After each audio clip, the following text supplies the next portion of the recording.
শৈলকুপায় প্রধান শিক্ষকের বিরুদ্ধে ছাত্রী হেনস্থার অভিযোগে ছাত্রছাত্রীদের বিক্ষোভ, শিক্ষার্থীদের ওপর হামলা। সুলতানাল এনামের তথ্যচিত্রে দেখুন বিস্তারিত।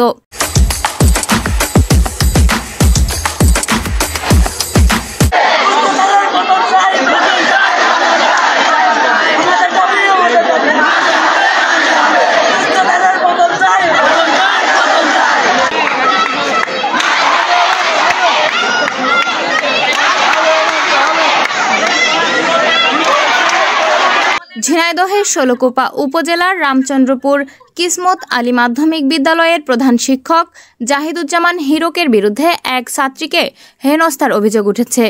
এ ঘটনার প্রতিবাদে বুধবার সকাল থেকে বিদ্যালয়ের শিক্ষার্থীরা বিক্ষোভ ও আন্দোলনে নামে। সকাল 10টার দিকে শতাধিক ছাত্রছাত্রী বিদ্যালয় প্রাঙ্গণে জড়ো হয়ে প্রধান শিক্ষকের অপসারণ ও শাস্তির দাবিতে স্লোগান দিতে থাকে।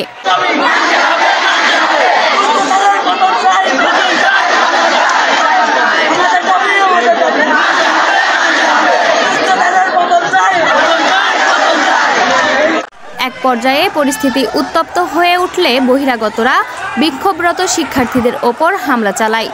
এতে বেশ কয়েকজন শিক্ষার্থী আহত হয়। আহতদের স্থানীয়ভাবে প্রাথমিক চিকিৎসা দেওয়া হয়েছে।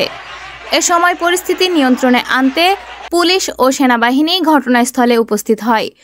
শিক্ষার্থীরা অভিযোগ করে বলেন, এর আগেও প্রধান শিক্ষক জাহিদুজ্জামান হিরকের অসদাচরণের বিষয়ে সামাজিক যোগাযোগ মাধ্যমে নানা পোস্ট ভাইরাল হয়েছিল, কিন্তু প্রশাসক কার্যকর ব্যবস্থা না নেওয়ায় তিনি আরও বেপরোয়া হয়ে ওঠেন।